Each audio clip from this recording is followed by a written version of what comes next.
I'm Hannah. I'm Suruti. And welcome to RedHanded, coming to you from the past. Oh. Because as you are listening to this, we're in Bali. Yes, we're not in our studio bunker. We're in Bali, baby. Yeah, Hannah and I were going to go to Sri Lanka. We were very excited about it. We booked it absolutely months ago. And then things descended very tragically, economically, politically, socially in Sri Lanka. If you want to hear us talk more about that in a bit more detail, come check it out on Under the Duvet because we can't get into it today. But now we're going to Bali instead. Yep, so... Send us your tips. Send us your tips, because we were probably on the plane home by now. Yeah, no, that's true. Don't. It's too late. You had your chance. You threw it away. Right. There's nothing to say. There's nothing to say apart from we've just crammed in as many records as we physically can into this week so that even while we're away for our 10-day, very much needed holiday, you guys don't miss a single moment of red-handed delicious content. It's quite the case. It was your selection this week, wasn't it, Hannah? Yes, because I recently got Disney Plus, and that means I have watched Dopesick, which if you haven't watched it, the baddie is played by the guy who was the baddie in Charlie's Angels, the guy with the pointy nose who collects hair. Oh. Him, he plays the baddie. And not only a baddie, a very real person, as we will go on to explain in this week's episode on Big Pharma, an American cartel. How exciting. And when you mean baddie, I presume you don't mean like a sexy Instagram baddie. You mean like a baddie? Like a baddie. I can't get down with the sexy Instagram language. I'm too old now. Oh, I don't know either. I was just watching somebody while I tried to figure out how I could do my eyeliner more quickly in the morning. And now I just don't wear eyeliner in the morning. To be fair, that is a very quick way of doing it. It is a very quick way of doing it when you just don't do something. And she kept saying baddie. And I was like, oh, she means like a fit girl or guy or person, maybe. I don't know. We really have aged ourselves out of an entire market within the last Excellent. 30 seconds. Go, turn it off. Go back to school. Don't listen to this if you're that young that you know what a baddie means. Anyway, Cartel, drugs, Dopesick, Disney Plus. Not sponsored by. Let's do it. On the 25th of February 2011, Cheryl Jouer phoned her 23-year-old son the night before he was due to fly out to Florida to visit her. When he didn't answer the first time, the second time, or the time after that, Cheryl felt like something was off. So she phoned her eldest son, a police officer, to carry out a wellness check on his brother. Shortly after, he phoned Cheryl back and said, "Mum, Corey's dead." 10 years later, in 2021, Cheryl and her husband drove to meet their middle son, Sean, and discovered his lifeless body in his bedroom. In 2015, Jeanette Adams discovered her 6'5" husband, who'd been described as a pioneering physician, lying on the floor of his bedroom, dead and foaming at the mouth. In 2016, Sean Blake, a 27-year-old former member of the Navy and son of a Canadian doctor, was discovered brain dead, lying in the bathroom. All of these people's lives were cut short by the same killer. And usually on Red-Handed, we would find ourselves gasping at a killer who'd callously murdered maybe tens of people. But what if we told you that there's a family out there, still free to this day, whose actions have been responsible for over 500,000 American deaths? Not over the last few centuries, but in the last 22 years. Well, they do exist. And they're out there, and they're called the Sackler family. Their greed, their lies, and their vile actions unleashed a plague on North America. And apart from the 500,000 people who've died in the US from opioid overdoses over the last 22 years, millions more have developed life-changing addictions to opioids, to the point that every 25 minutes in the United States, a baby is born with opioid withdrawal. That is staggering. Oh my God, I don't even know how to wrap my head around that statistic. It's too much. It's too big for me to be able to comprehend. And the CDC estimates that the abuse of prescription opioids costs the United States somewhere in the arena of $78.5 billion with a B dollars a year. The issue has been referred to as the opioid crisis. But that's a bit of a misnomer. As the HBO documentary Crime of the Century points out, a crisis is generally defined as a catastrophe that occur suddenly with little or no warning. But when we're talking about the opioid crisis, that couldn't be further from the truth. It didn't happen overnight, nor was it a freak incident. It was the result of an intentional and carefully executed plan carried out by Purdue Pharma, whose sole purpose was to make as much money as possible with a complete disregard for the lives they destroyed in the process. Would you like to know a fun fact? Is it actually fun, or is it about the opioid crisis?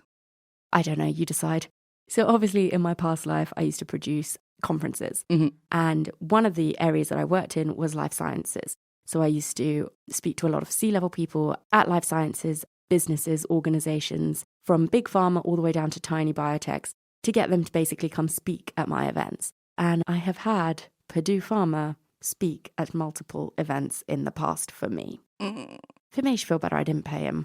That does make me feel better. It's tough because obviously, you know, big pharma does bad things. Like, that's not a hot take for sure. But also, without the huge amounts of money that they make and that they invest into medical research, we wouldn't have got things like the vaccination so quickly. It's hard. It's very complicated. But a lot of them can act very, very unethically, as we're about to find out in the next hour of this show. Also, would you like to know another fun fact? So one of my other friends, one of my other colleagues who used to work with me, who also used to produce life sciences events, had Theranos speak for him. Yo. I know. Speaking of Disney Plus, The Dropout is extremely good. I need to watch it. I'm currently still battling my way through fucking Married at First Sight Australia. Yeah. I have on good authority. So I went for dinner with my best friend last night and she was like, where are you up to? And I explained to her and she was like, what the fuck have you been doing? She's like, it's the best season of Married at First Sight Australia ever. Anyway, I'm not going to go off on that. Let's talk about it on Under the Duvet. Okay. Back to this. So let's get to grips with this opioid crisis. But before we can do that, we have to do my favourite thing, which is the history of heroin, red-handed style. Welcome to the Red-Handed Rundown on opioids in general, en masse. Opiates in all forms, be it prescription, painkillers, heroin, morphine, blah, blah, blah, blah, blah, they all trace their origins back to the same plant, the opium poppy. It's extracted from the milky sap of the flower, and human beings have been cultivating this plant for millennia, with the earliest known reference to the cultivation of the poppy and also opium use coming from ancient Mesopotamia, so that's 3400 BC. Long old time. That is a long old time. That's a very long old time. Pre the big JC. Yeah. It's almost 5,500 years ago. People were loving the smack. Loving it. Just fucking sucking on those poppies for that tasty, tasty milk. I mean, I don't know if that's how it works. I presume you do something with the sap. Yes. Because it's black, isn't it? I mean, I think it depends. But yeah, like black tar heroin is a thing. So I think you have to put it out in the sun or something. I don't know. Brew it. I don't know. Cold brew heroin. Well, Saruti knows all about heroin. Huh? Don't you? Why do I know? Oh, why? What? Because I once went on a date with somebody who told me he took heroin. No. Oh, never mind. No, when you were making a joke about when you were in the Philippines. Oh, yes. Of course. How could I fucking forget? Made a joke about being in the Philippines where I was just innocently smoking another illegal plant that we'll call the devil's lettuce. People just... Hannah made a joke that I was taking heroin and people believed her. And then people were on Instagram being like, oh my God, Sruti takes heroin. I'm the least likely person in the world to take heroin. And also, your dad stalks all of our social media so much and it brings me so much joy that he definitely will have seen that.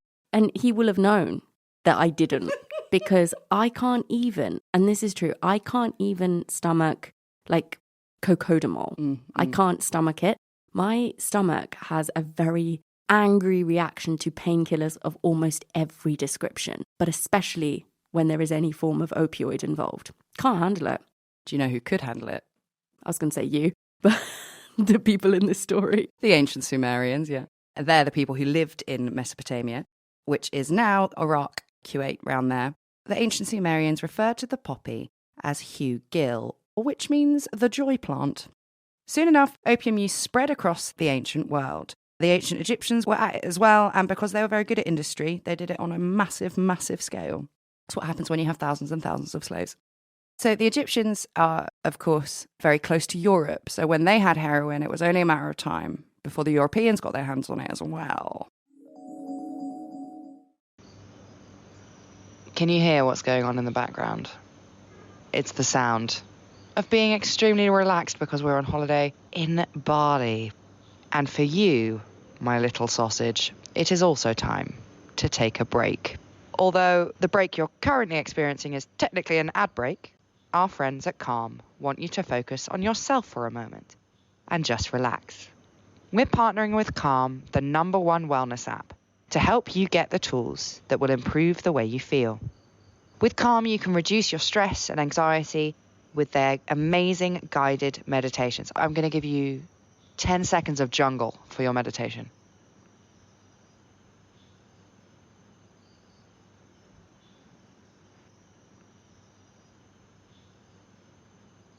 Calm have got loads of that shit. They can improve your focus with curated music tracks, and you can recharge with their brilliant, imaginative sleep stories for children and adults. I've been loving Calm's new daily movement sessions, which fit in perfectly whenever I have a break, and they guide me through relaxing my body and my mind. Calm has made a huge difference in the way I feel, and I think that Calm can help you too. Join the 100 million people around the world who use Calm to take care of their minds. For listeners of RedHanded, Calm is offering an exclusive offer of 40% off a Calm premium subscription at calm.com/redhanded. That's calm.com/redhanded for 40%. That's 40, not 14, 40% off. Unlimited access to Calm's entire library. That's calm.com/redhanded.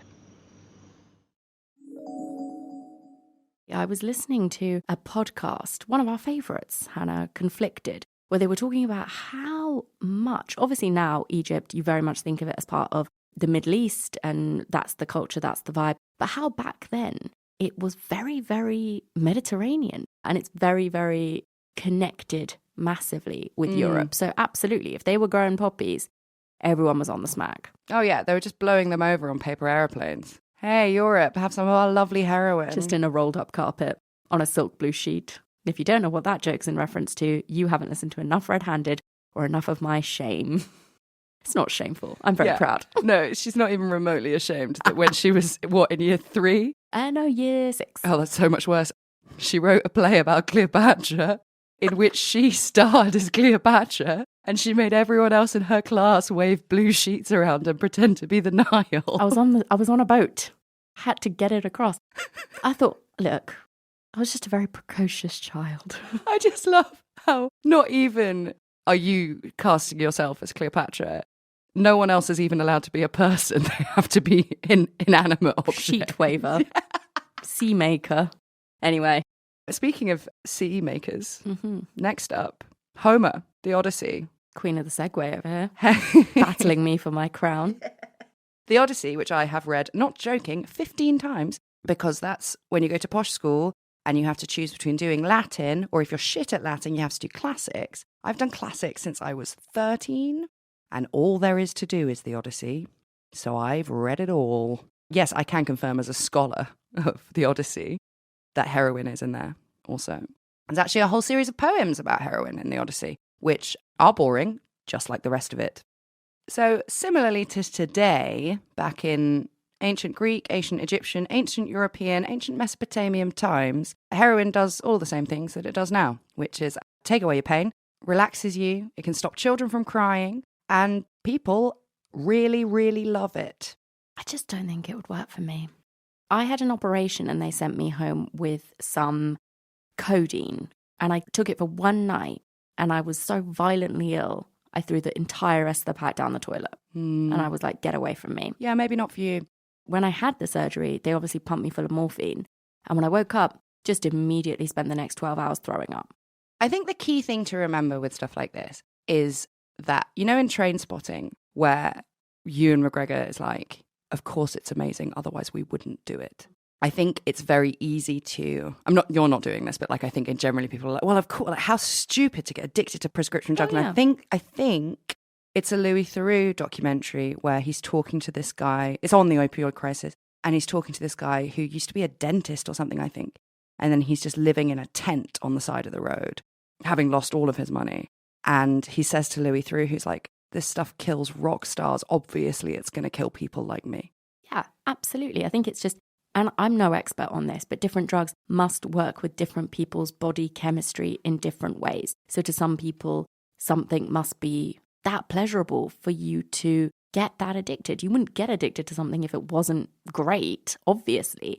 Like how some people smoke weed and then feel sick and hate it and like really don't have a good response to it. Yeah, no, it's not my vibe. Exactly. Whereas for me, maybe it's my vibe. But yeah, heroin, no thanks. But even cocodamol, no thank you. So let's get back to our red-handed rundown of the opium. Alexander the Great introduced opium to India, where it's still grown today and harvested by hand on a huge scale. Shortly after this, around 600 AD, Arab traders brought opium to East Asia along the Silk Road. As the addictive properties of the drug became more and more apparent, Catholic priests during the Holy Inquisition referred to the plant as the stuff of the devil. But stuff of the devil or not, opium was valuable, and the trade continued to thrive. By the 1500s, during the Protestant Reformation that was sweeping across Europe, opium was crushed into little black pills, known then as stones of immortality, and they were marketed as a painkiller. Ding, ding, ding. By the start of the 19th century, the British and the Chinese Qing dynasty were in the midst of a bitter trade war. And we say the British, we mean the East India Trading Company, because at this period in history, the East India Trading Company was running whole countries. This is the thing. Like when people talk about like Britain colonizing countries, yes and no, it wasn't actually really England or Britain. It was the City of London and the East India Trading Company. Yes. They were the ones who were doing it all. Because they had more soldiers than the king, so they could do whatever they wanted. Precisely. And those are lots of problems of their own, but a new problem that we need to discuss is that although British merchants, the East India Trading Company, were making a lot of money trading Chinese goods like tea, silk, porcelain, the Chinese refused to buy any British products in return, which is where the phrase all the tea in China comes from. Oh. So what this meant is that an enormous amount of silver was leaving Britain, but not much was coming back. Oh, there you go. Trade deficit with China. Sounds like we might have history repeating ourselves very soon. And it was because of this chronic trade imbalance that the East India Trading Company and other British merchants, maybe even the king, got involved at some stage, but they were quite often working against each other. They started to import monumental quantities of Indian opium into China, for which they demanded payment in silver. By 1840, opium addiction devastated the Chinese population, with millions addicted to the drug.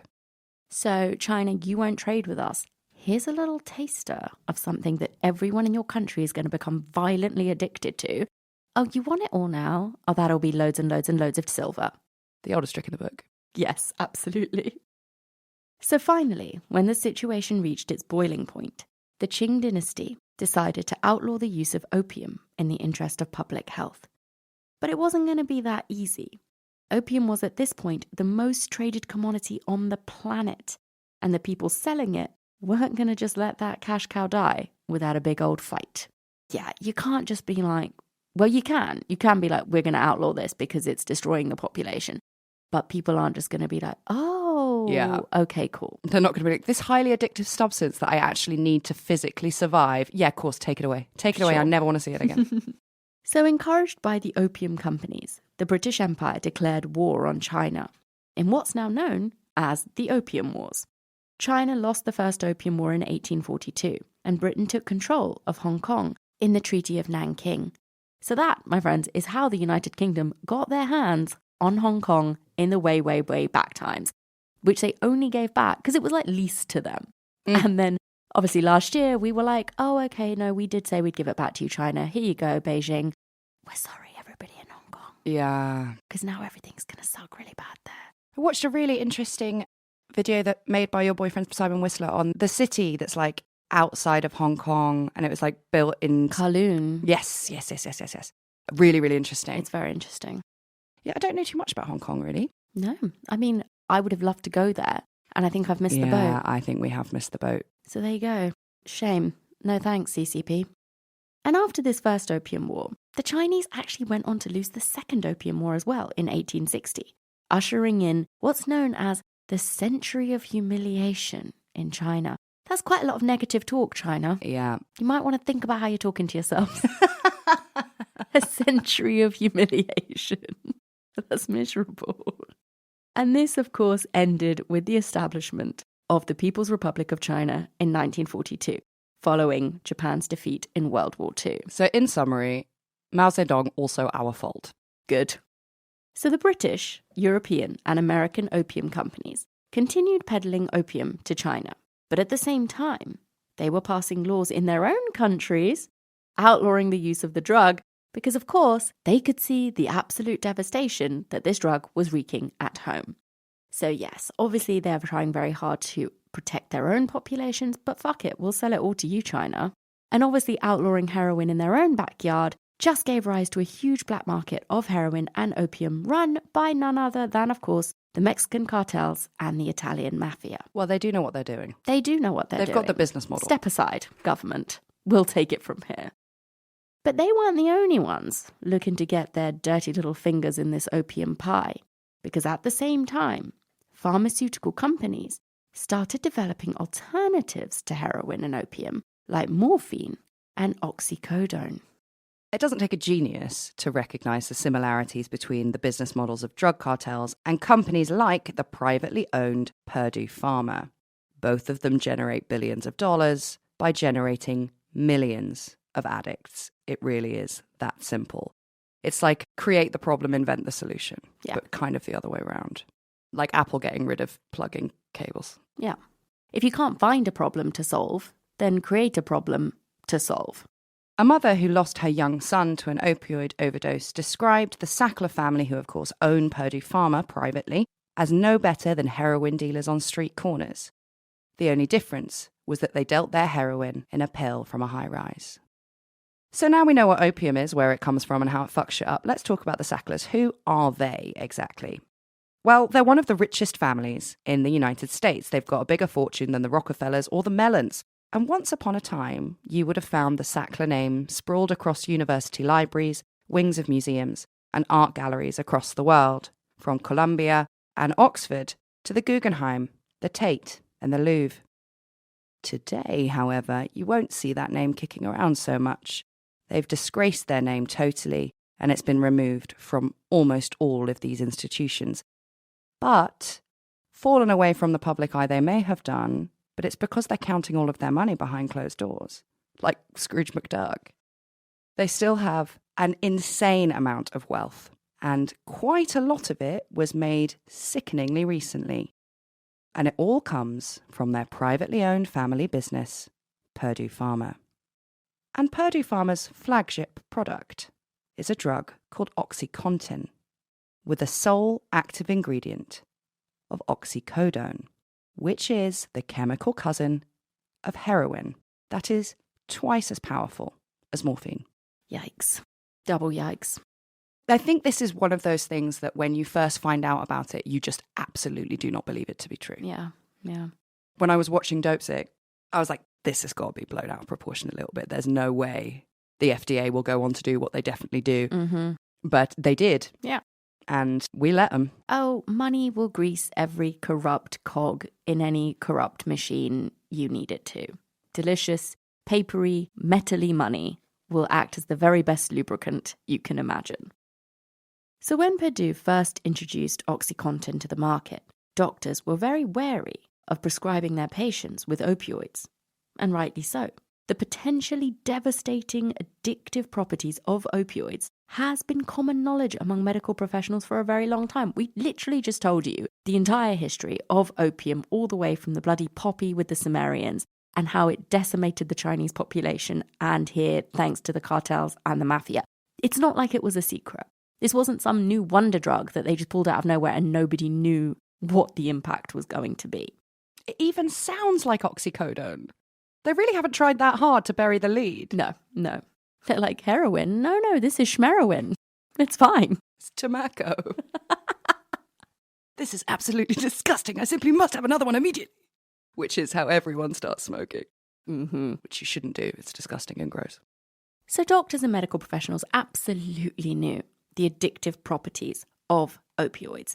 And that's why those drugs had been reserved up until that point for acute cancer pains and for end-of-life palliative care. Yeah, it's kind of a last stop shop. Yeah. You're not handing it out. No, it's like, you haven't got time to get addicted to this. Let me make you as comfortable as you possibly can be. But when Purdue Pharma introduced OxyContin to the United States in 1995, they touted it as a medical breakthrough, a long-lasting opioid painkiller that was designed specifically to reduce the chances of becoming addicted. They're like, this is the Coke Zero of Coke. And it's not. No, it's also saying it's the Coke Zero, and also it has absolutely no addictive properties. Less than 1% of people who are addicted to normal Coke will become addicted to Coke Zero. And it's reported that Purdue Pharma made around $35 billion selling OxyContin. And they did this by using aggressive and powerful marketing. So this is the thing. It's not like they just go in and set fire to this allegorical warehouse. They go in and they start the flame and then they throw a bunch of fuel on it. It's not even just the fact that this thing is incredibly addictive. They're like, let's also use some really manipulative marketing. Yeah, and they very carefully lined up all of the jerry cans full of petrol as well over many years. Like, this is not an overnight bonfire. No. Purdue were essentially on the brink of bankruptcy. Yeah. Then they came up with a way out of it. And the thing is, their marketing and the sort of PR that they use around this wasn't just aggressive. It was also filled with misinformation, designed to convince doctors that their fears around prescribing opioids were completely overblown. And these duplicitous marketing tactics are something that the Sackler family have a long history of using. The Sackler family's American dream rise to story fame began with Arthur Sackler and his two brothers, Mortimer and Raymond. They were the children of Jewish migrants from Poland and Galicia, and they grew up in Brooklyn in the 1930s. All three of them went to medical school, and after graduating, they went on to work at the Creedmoor Psychiatric Hospital in New York. At the time, patients with mental illnesses like schizophrenia were often treated, in inverted commas, with electroshock therapy or lobotomized like JFK's cousin. Or was it his sister? Sister. Yeah, no, that's a whole story. That's a whole nother story. We should save that one for a actually. whole nother day. Yeah, it's on the list. I wanted to do it, and then last podcast did it. You know why I always think it's his cousin? It's because the Queen locked up her cousins. Oh, yes, she did. Maybe we'll do a double whammy of the Queen's secret cousins. There we go. Because they did it in The Crown, and it was when I was living at home, and it's like an episode on the cousins that the Queen... I've seen it, yeah. ...knowingly locks up, right? And after it finished, I said to my mum, I was like, yeah, she really did that, you know, like that's not a lie. That's not like overblown. Like she did knowingly do that to her first cousins. And mum was like, no, she didn't. She wouldn't do that. And I was like, how personally well do you know the Queen, Mum? Not Lizzie. Not Liz. Not Liz. Yeah, my mum's a bit more of a royalist than I thought it would seem clearly. in her old age. I think as you get older. Yeah. Also, if I'm going to have any time for any of the royal family, it all ends once Lizzie's dead. It died with Diana. Yes, yeah. And this is off on a tangent, but I feel like, all right, Queenie, you didn't go around having parties at Buckingham Palace when we were all in lockdown. No. You did what you were meant to do, which is shut your mouth and grind down while we all got through this together. Mm-hmm. And now, fuck everyone else. But anyway, what were we talking about? Bring back the East India Trading Company. Bring back the East India. Bring back all of that. I think I need to go rewatch Taboo, just to watch Tom Hardy. As you well know, I watched it all in a weekend a couple of weeks ago, which is where all of my East India trading knowledge is coming from. If you guys haven't watched Taboo yet, check it out. You need subtitles, but it's okay. I was going to say, when we were talking about JFK's sister being lobotomized, being a person who was stuck in a psychiatric hospital in the 1930s is quite possibly one of the worst places you could be ever. Oh yeah, it's impossible to get out. Yeah, no, that's it. Game over. And all of that made the Sackler brothers a bit uneasy. They thought that those methods of chopping people's brains out and pulling them out through their noses were a bit outdated and inhumane even. So they began carrying out what went on to become pioneering research that steered the treatment of psychiatric disorders away from sort of crude mid-century methods that involved hammers and saws and electricity towards pharmaceutical alternatives. So far, so good. The Sackler brothers believed that mental illnesses were due to the patient's brain chemistry, and therefore, all they needed to fix it was balance it out a bit. If it's a chemical problem, there's a chemical solution. And so the Sackler brothers had this bright idea. that there was no ailment, be it of mind or body, that couldn't be cured with a pill. And in 1952, the three of them bought a small pharmaceutical company in New York called Purdue Frederick. Have you reached that terrible time in your life where your friends have started having children on purpose? Have you had a child on purpose? Even worse, even scarier, right? What do you do with these small humans? The first thing I say to them is, "Are you enjoying school?" To which they always reply, "It's fine. It's fine. Throw me a bone here." Luckily for me, some of my friends' kids have started taking classes through OutSchool, and they've got a lot more to talk about. OutSchool offers the largest variety of live interactive online classes for kids from pre-K all the way through to high school. And these aren't classes that anyone's calling just fine. They're fun and interesting, and actually make me, a fully grown adult, a bit jealous. OutSchool do classes on all the basics, plus things like game design, cartoon animation, and how to learn an instrument. One of my friend's kids did a 45-minute lesson all about how poo works. Actual poo. How fun is that? I love talking about poo, so he hates it. OutSchool classes are super affordable too, and you can choose the size and group that works best for your child. They can even have one-to-one classes if they want. OutSchool helps your child connect with other kids and fall in love with learning by teaching them interesting subjects in interesting ways. And trust me, guys, if you can help your kid fall in love with learning, that will be a gift that stays with them forever. So if you want your kids to fall in love with learning and have more to say about school than it was fine, why not look into OutSchool? To learn more about everything OutSchool has to offer and to save $15 off your child's first class, go to outschool.com/redhanded and use the code RedHanded. That's code RedHanded at outschoool.com/redhanded to save $15 off your child's first class. Whilst his brothers ran the company selling things like earwax removers, cough syrup, and laxatives, Arthur Sackler bought a small advertising agency called McAdams. Here we go. Get ready for the snake oil. It's coming to be splashed all over your face. Arthur had a natural intuition for business and the psychology of selling. He'd actually trained under a Dutch psychoanalyst who was one of Sigmund Freud's favourite students.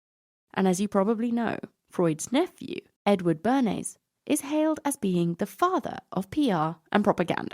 He's Mr. Spin. He is Mr. OG Spin. I looked him up yesterday. Fascinating stuff. Fascinating stuff.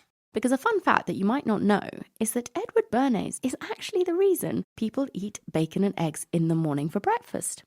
He made that. I did know that. It's fascinating. I'm also pretty sure that it was him that was like, wife's engagement ring, 2 months salary. That was his idea. I bet. So coming back to the bacon thing and why that became like his go-to. I always want to come back to bacon. I come back to bacon. Oh, I want some bacon. Bernays, damn you! So Bernays' PR agency was actually approached by a meat company to help them boost sales of bacon. When did the sale of bacon need boosting? Well, before this, apparently. But did people not smell it and think how delicious it smelled? Well, no, because no one had eaten it in the morning before. Oh, what were they doing? Just like looking, I don't know. Anyway. So, wearing it as a hat. Yeah.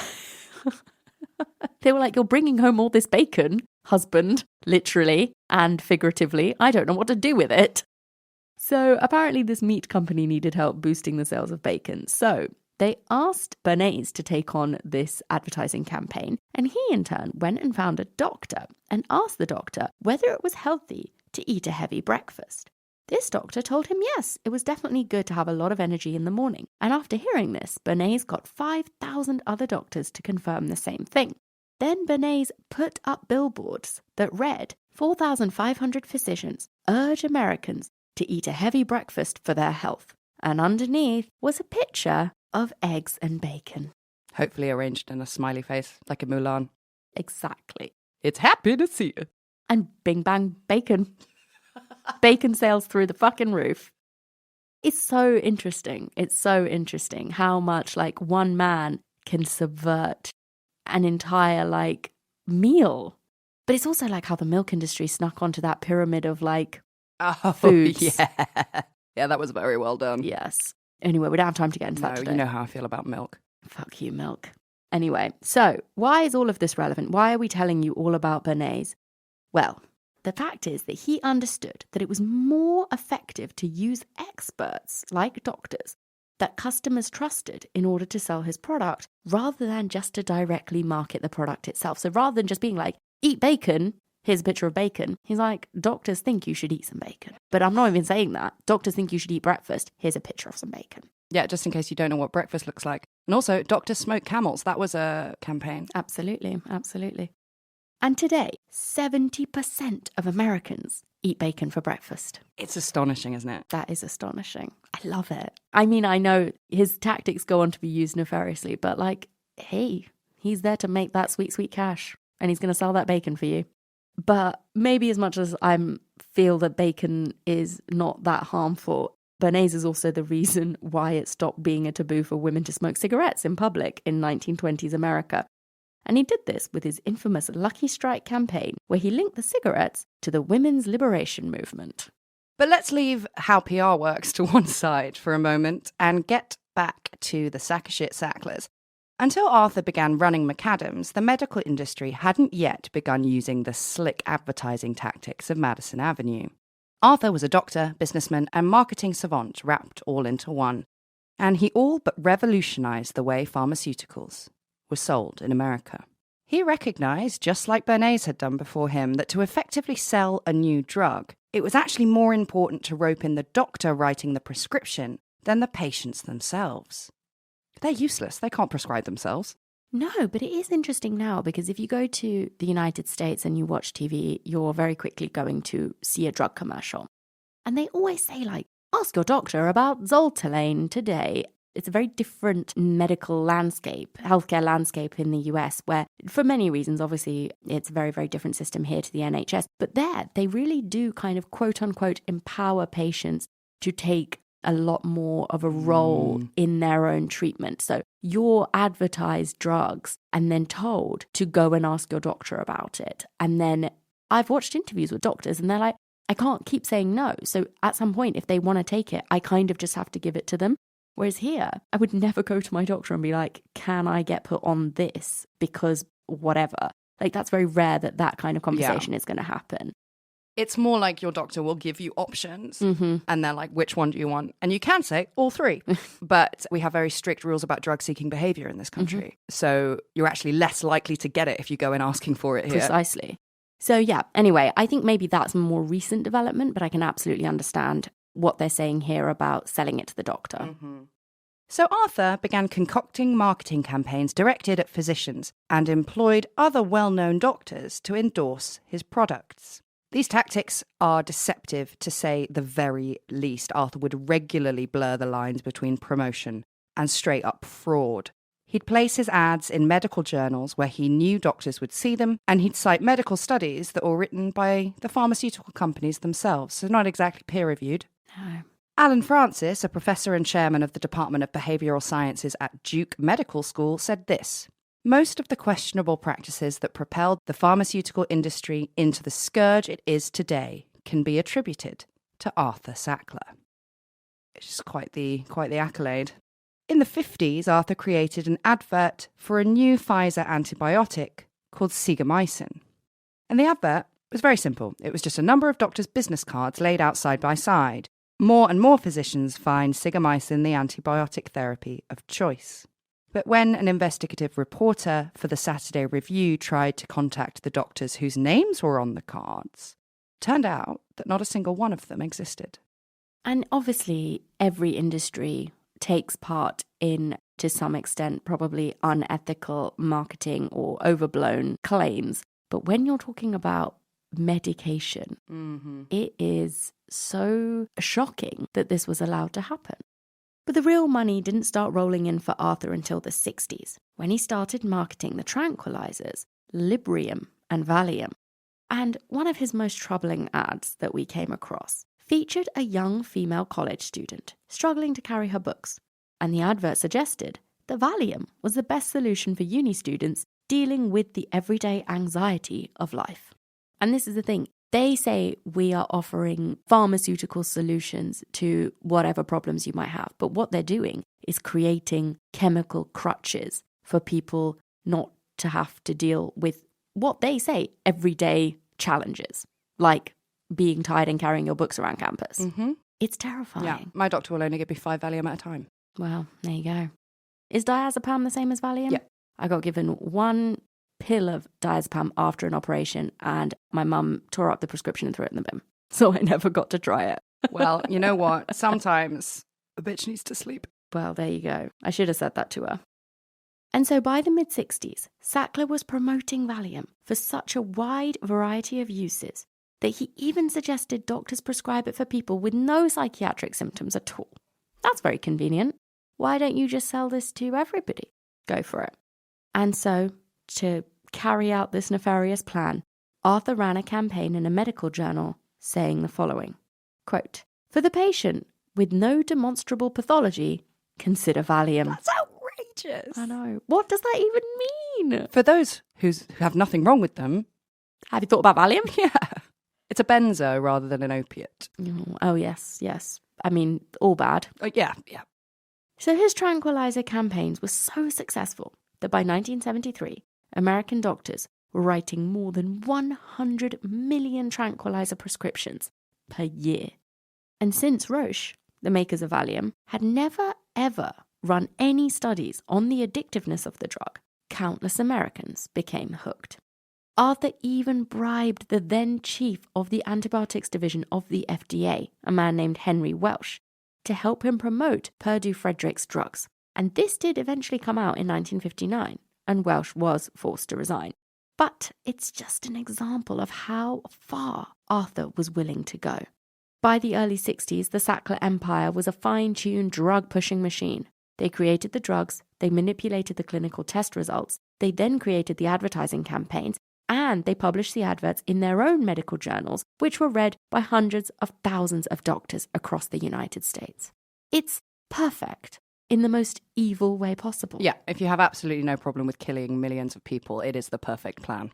And it worked. The Sackler drug empire was unstoppable, but they found themselves faced with a little bit of a problem when the 80s rolled around. The patent Purdue Pharma held on their best-selling product, which was called MS-Contin, was about to expire.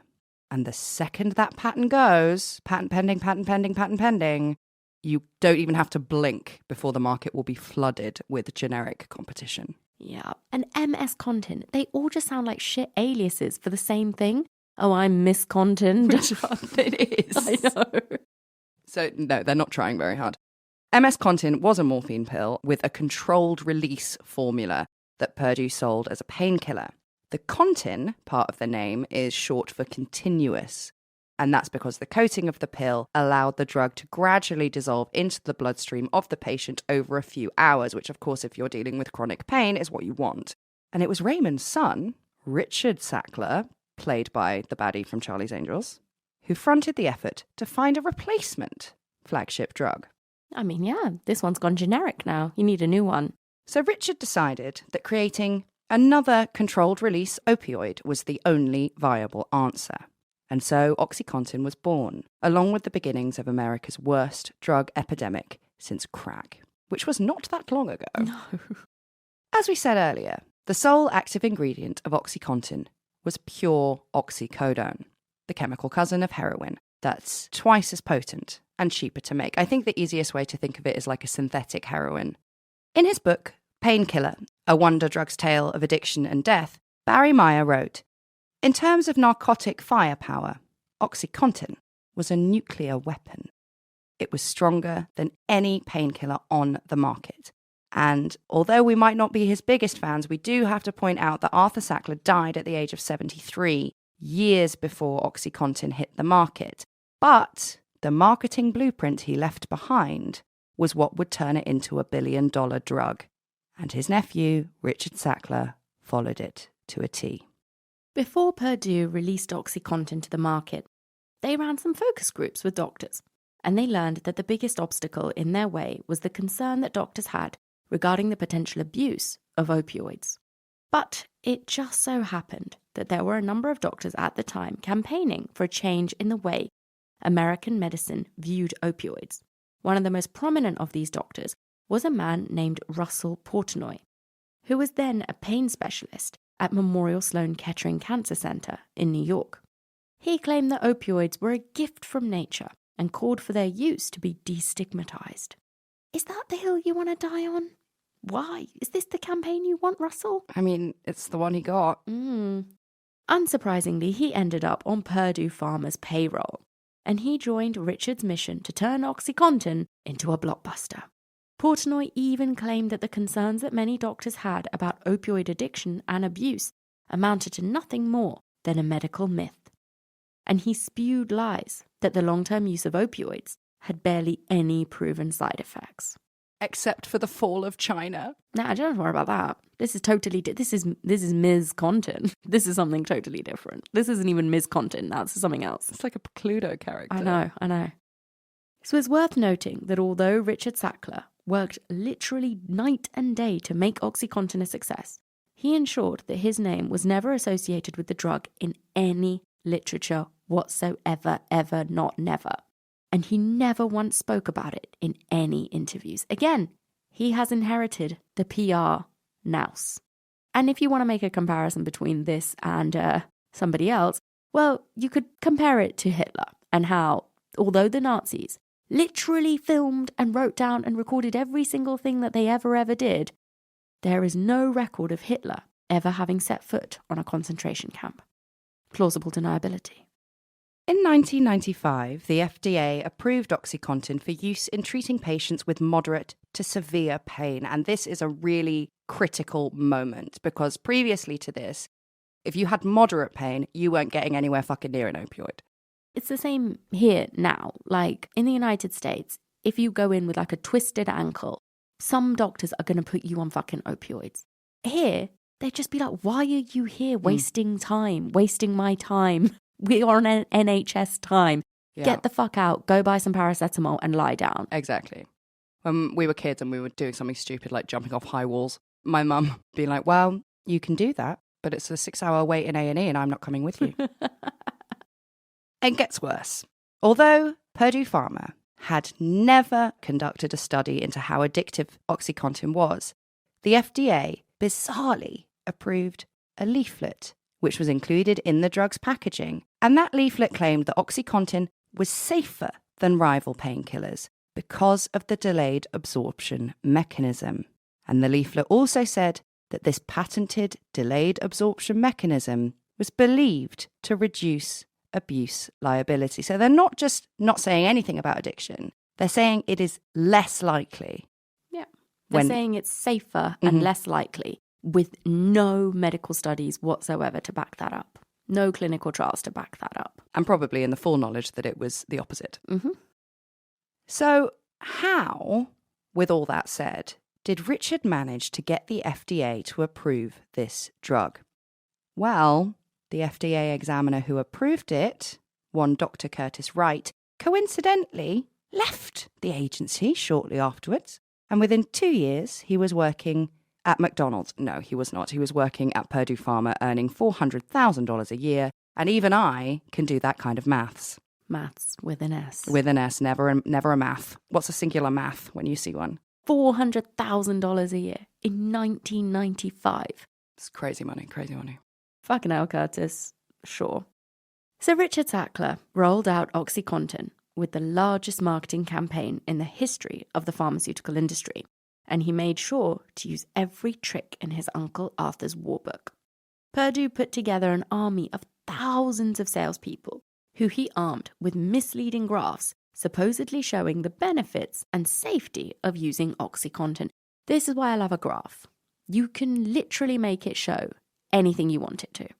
Statistics, graphs, it's all made up. It can just be whatever you want, and that's what he did here. And these reps travelled across the country, mainly targeting doctors in rural white working class towns, where many of their patients suffered from work-related injuries on a regular basis. These are people who are, working in mines or in factories, people who are doing hard labor. Their bodies are getting wrecked far sooner, back problems, whatever it might be. It's the prime target. This is so evil. It's unbelievable, but also completely believable. And as a result of this army of sales reps, Purdue Pharma saw a huge spike in their sales figures, especially when the reps started convincing doctors that OxyContin wasn't just for cancer patients or people recovering from major surgery, but that it was perfect for anyone suffering from arthritis, back pain, sports injuries, and basically anything that caused pain, no matter how small. And presumably, if they've got no pain, then give them Valium. We even saw a story about a 17-year-old girl who became a heroin addict a year after being prescribed OxyContin by her dentist for a root canal. Can you imagine? I mean, 17 years old. And you just go to the dentist and end up being a heroin addict a year later.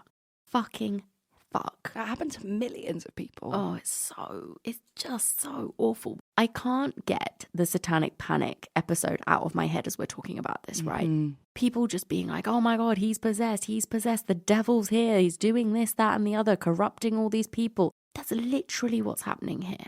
Yeah. Fucking hell.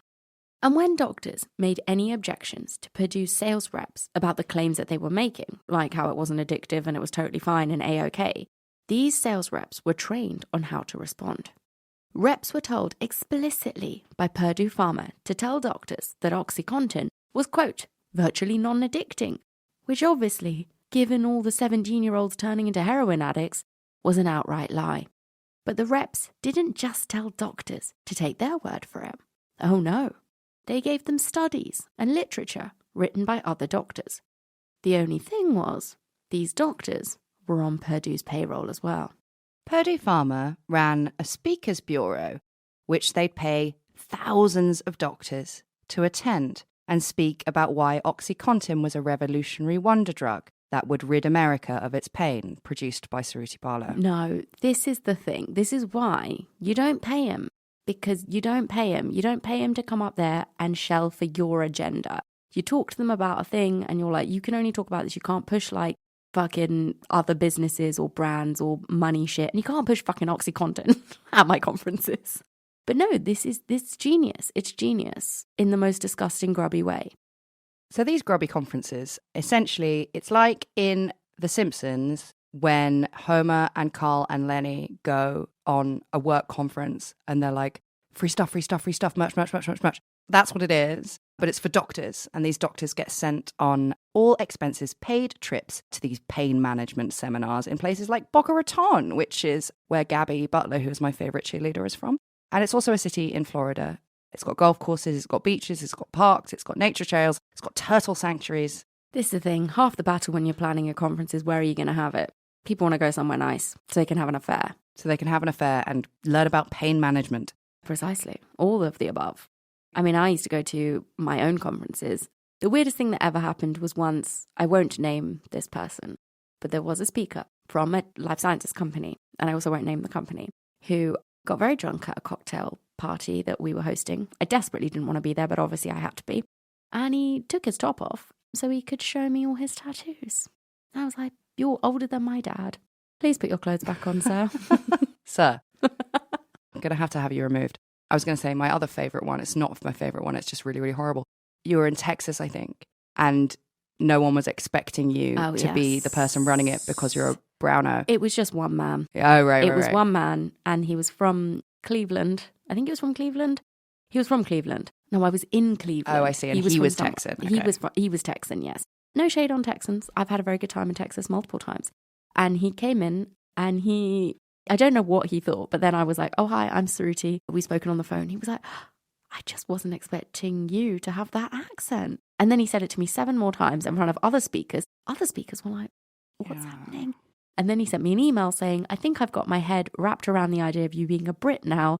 And I was like, please, for the love of God, stop. I don't know what he expected me to sound like. It was some desperately just really racist.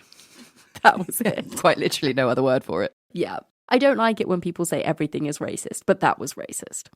So these conferences definitely worked.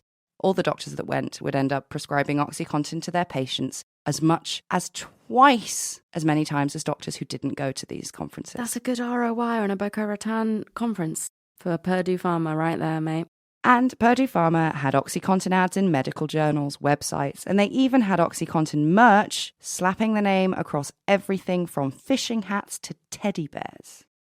Thousands of doctors were sent promo videos from Purdue, which had testimonials from pain specialists singing OxyContin's praises, along with patient testimonials as well, like a construction worker telling the camera how OxyContin had fixed his back pain and allowed him to return to work. In 2008, that construction worker, who was called Jack Sullivan, blacked out behind the wheel, flipped his truck, and died instantly as a direct result of his opioid addiction. I really don't want to get biblical, but it really is like satanic shit. It's pure evil, yeah. And I don't like saying that word. No, we don't say that here. But this is people who are doing this for no other reason than money. And they know. Another 2 of the patients featured in Purdue Pharma's promo video, which was called I Got My Life Back, died from opioid overdoses. And the 3rd one lost her job and her house because of her crippling addiction. There's a really, I'm not going to ruin it because I know you haven't watched Dopesick yet, but there's a scene in Dopesick where it's this advert and they get brought down by the FDA eventually. But they're watching this advert, and as they're watching it, the people who are trying to bring down Purdue Pharma realize that 3 of the 4 people in the advert are dead within, 2 years. It's astonishing. It's so good. Watch it.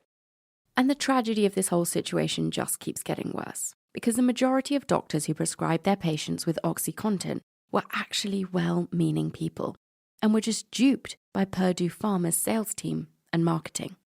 The main goal of a doctor is to relieve their patient's suffering. The most common type of suffering is, of course, pain. And here, they suddenly have this miracle drug that other doctors are telling them is safe and effective. Sales reps were even told by Purdue to tell doctors that fewer than 1% of patients who took OxyContin became addicted.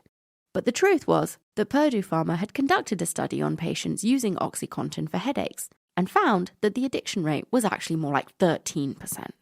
Which in a medical study is significant. Yes, and also significantly different from what they're telling them. Now, if you're wondering why the sales reps were so happy to go along with these lies, well, it's because they were making absolute bank. The commission structure at Purdue Pharma was insane. In 2001 alone, Purdue paid out $40 million in bonuses, with the best salespeople earning hundreds of thousands of dollars in commission. And why not? They were killing it. Within 5 years of OxyContin hitting the market, it was bringing in $1 billion a year. In an internal budget plan, Purdue described the company sales team as their most valuable resource. Let that just sink in. They're not saying that their R&D team or their scientists or their researchers are the most valuable resource. They're saying their sales team are. And Purdue made sure to keep the sales team happy. The number of Purdue sales reps grew from 38,000 in 1995 to over 100,000 by the year 2000. As Purdue Pharma's profits grew, so did the nation's crime rates, death rates, and drug overdoses, all related to OxyContin abuse. From 1997 to 2002, oxycodone sales grew by 402%, and emergency hospitalizations due to oxycodone consumption went up by 346%. You can't argue with that. You can't say that what's the maths word for a cause and effect? It's a correlation. Yes. Yeah. I mean, if it was anything else, how could you ignore this? Crime rates, murder rates, death rates, hospitalizations, all growing at this rate between 1997 and 2002. Those 5 years that Purdue Pharma was churning this out. It's just unbelievable. And it's also, you can see it on a map because the communities they were introducing it to were poor. White, rural, working class. Yeah. Absolutely. It was just completely decimating those communities. And I think that, I just said stats can prove anything. You can make them say anything. This is so clear cut. And the main selling point for OxyContin, what sets it apart from any other generic opioids that might be out there, is that it was supposed to last for 12 hours. That slow release situation. But doctors found that more and more patients were coming back to them reporting that their OxyContin didn't last that long at all. Not even close. And Purdue's response to real-life people experiencing real-life pain was to completely invent the idea of something they called breakthrough pain.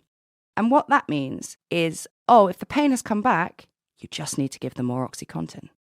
Yep. It's not because they're developing a tolerance to it and probably it's not working as long as it used to when they first started taking it. No. This is breakthrough pain. Fucking hell. Which is completely normal and in no way a side effect of addiction. And not something we've just made up completely in terms of the name to make it sound all legitimate. And they've got another made-uppy one. They used to throw around the term pseudo-addiction quite a lot. And this is a theory that addictive behaviour is actually just a sign that the patient is being untreated for their pain. The pain is the problem. Once you get rid of the pain, the addiction goes away. So again, it's treating the problem with more OxyContin. Yeah. If they're having breakthrough pain, it's just because you're under-treating them. You're under-medicating them. Exactly. Give them some more. Oh, how that sound makes me smile. That's the sound of another sale on Shopify, the all-in-one commerce platform to start, run, and grow your business. We love Shopify at RedHanded because they give us the resources usually reserved for big businesses, like the ability to sell anywhere, synchronize online and in-person sales, and effortlessly stay informed. Let me tell you, the first time we sold merch, it was chaos. We didn't have a clue what was going on, but not anymore, because now we use Shopify. With Shopify, we can stay completely informed about what's going on in our store. Everything feels super simple, but with all the information we need to make great business decisions, like detailed reporting on conversion rates, profit margins, and loads more. For us, Shopify has been way more than a store. It's been the ability to sell our merch and stay informed in a way that was never previously possible for an independent podcast like ours. This is possibility powered by Shopify. So if all that sounds good to you, just go to shopify.com/redhanded, all lowercase, for a free 14-day trial and get full access to Shopify's entire suite of features. Grow your business with Shopify today. Go to shopify.com/redhanded right now. That's shopify.com/redhanded. So with pseudo-addiction and breakthrough pain being thrown around, presumably at these merch conferences, patients, as a result of all of these things, who had started on just 10 milligrams of OxyContin were soon being prescribed 180 milligrams. And that just turns them into heroin addicts. Do you know what? We have done, 250 episodes no idea. of RedHanded by now? I actually feel like I want to cry. Because we talk all the time about serial killers and people who destroy families and destroy individuals. This is like serial killing, mass murdering, industrialized.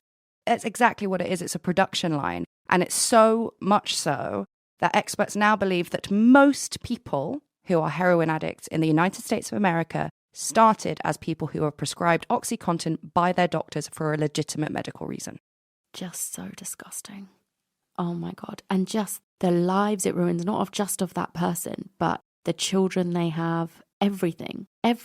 Fucking hell. Imagine your mum just goes to the dentist one day and then turns into a heroin addict a year later. Yeah. And you're 5 years old. That's it. Game over. Fuck me. So when Purdue higher-ups were confronted about the number of people becoming addicted to OxyContin, they had an answer for this too.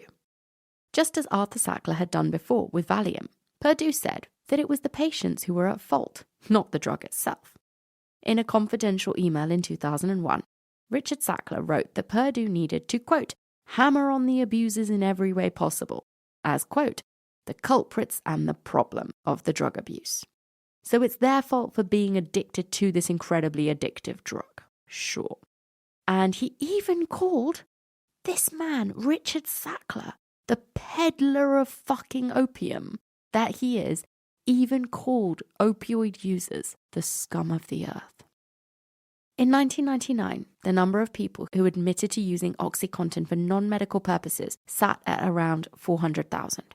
But 4 years later, by 2003, this figure rose to 2.8 million. And that was just the number of people who were willing to admit it. In 2001, the DEA launched the OxyContin National Action Plan and opened up an investigation into Purdue Pharma. A few months later, the FDA added what's known as a black box warning to the OxyContin label and finally, officially, warned the users and doctors prescribing them about the drug's potential to be abused. Feels a little bit too late, FDA. Feels a little bit too fucking late. And it's not, let's get rid of this drug completely. Just a little black box.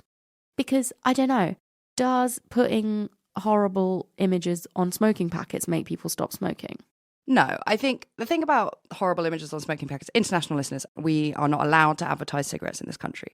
So that means they don't have packaging. They all look the same. So you have to know what you're asking for, blah, blah, blah. So like a child can't see that says, oh, that says Marlboro Lights. I'll have Marlboro Light. Yeah. They're just all plain packaging. Yeah. Exactly. With an array of horrible things that smoking does to you. But it doesn't stop people smoking because everybody knows the risks. They smoke because they're addicted to it. So all they're doing here is putting a little black fucking parental advisor fucking label on OxyContin. Like that's going to make the tiniest bit of difference. Purdue also hired Rudy Giuliani in 2002 to help fight the legal cases mounting against them. Fucking Rudy Giuliani pops up in more cases than I would care to admit. He really does. Such a strange man. He had his time, and then he really went off the deep end, didn't he? And that same year, so in 2002, the U.S. Attorney for the Western District of Virginia, John L. Brownlee, started investigating Purdue's marketing practices.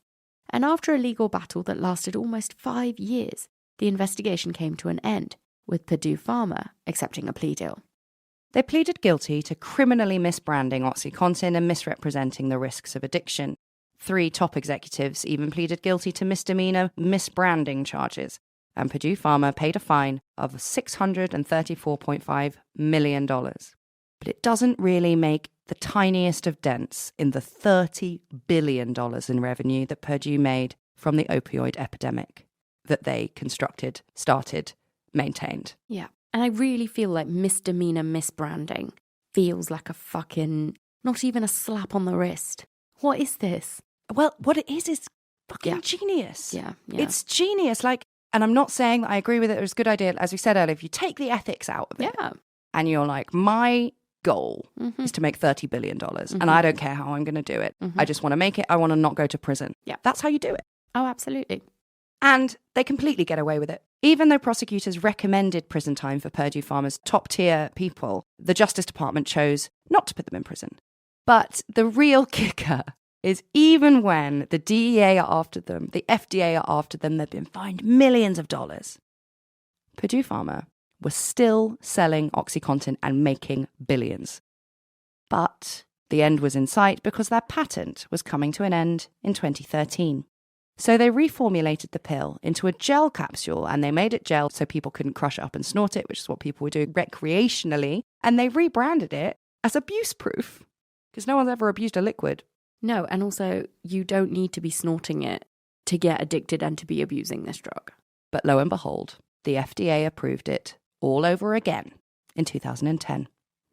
And actually, all this gel version did was create an even bigger black market for the original OxyContin, the crush it up and snort it stuff. So it just forced more people who were addicted to OxyContin that you couldn't get anymore. If you can't get it, where do you go next? Heroin. Yeah. So by 2019, Purdue Pharma were being sued by 39 states.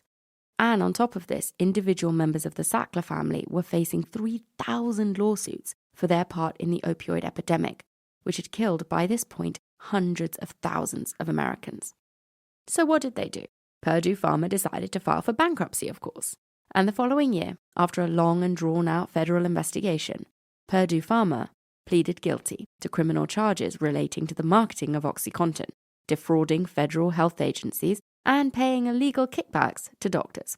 Purdue ended up paying out $8.3 billion, as well as members of the Sackler family paying out about $225 million in civil penalties.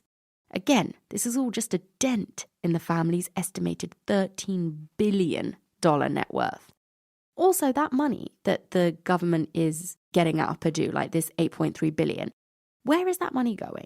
Like, is that going to help the people whose lives were destroyed by these people, or is it just going into the government coffers? Yeah, it's just going into the Federal Reserve. Exactly. So, like, am I supposed to be super happy about that?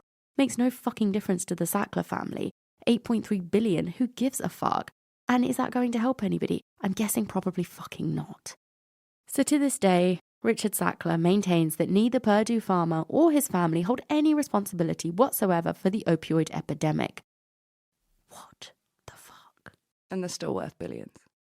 And in September 2021, a federal judge approved Purdue Pharma's filing for bankruptcy, which means that they're now safeguarded from thousands of opioid-related lawsuits, and the Sackler family are protected from any related future litigation.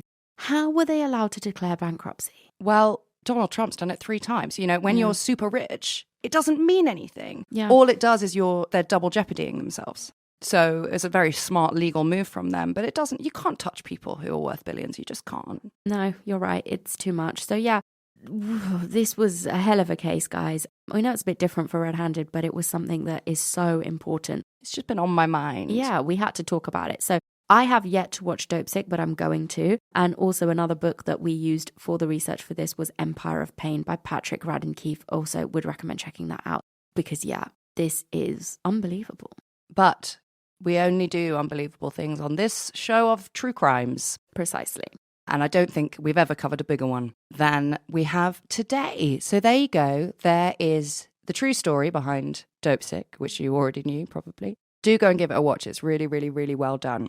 And if you would like to not do that, if you're like, you know what, I've actually had enough of Purdue Pharma, you can hop on over to patreon.com/redhanded, where we will be doing Under the Duvet, maybe live in Bali. I don't know when this is going out. We actually don't. I don't remember. Without the calendar in front of me, I'm entirely lost. If it's not in the calendar, it's not happening. I don't know. Oh, we will. Yes, we will. We will be in Bali. Hooray. So come check that out. And if you aren't yet a delicious patron of RedHanded, then you might consider going over to patreon.com/redhanded and taking a look at the tiers and all of the fantastic content that you get. If you sign up as a patron at any level today, or any day, really, you get full access to the entire back catalogue. That is, I don't know, but I'm going to guess thousands of hours worth of content. Oh, easy. Easy. So check that out. You get Under the Duvet, where we talk about all sorts of things. You get In the News, where we talk about current true crime stories making the headlines. And we also do full-length bonus episodes every single month. This month, what month is this? Whatever month. We're doing Joe Metheny, the cannibal killer himself, coming up. And last month, we did a very mysterious Antarctic murder. So check it out, and hopefully you'll enjoy it. And we'll see you somewhere. Yes. In your future life, we hope. Because I'm sad now. I want to go lie down. Yes, I want to go home. Happy day. Happy everyone. life. God bless the NHS.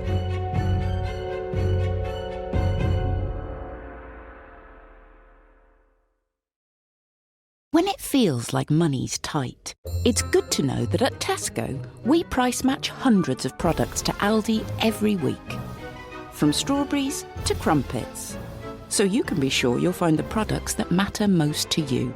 Because right now, every little helps.